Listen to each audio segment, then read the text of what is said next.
I'm going to just go through navigating how to deal with the litigation process. I actually practice in just the tax litigation area, so dealing with all the way from audit to actually going to court and arguing. It's a process, that's how I put it to people, that you have to kind of navigate and also be patient through, because it takes longer than any taxpayer ever wants it to.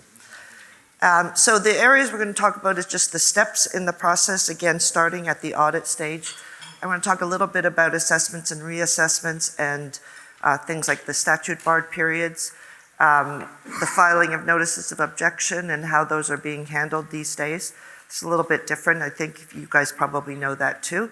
And then the process when you have to go to tax court and federal court and potentially the Supreme Court of Canada, although that's a pretty rare process in the tax area.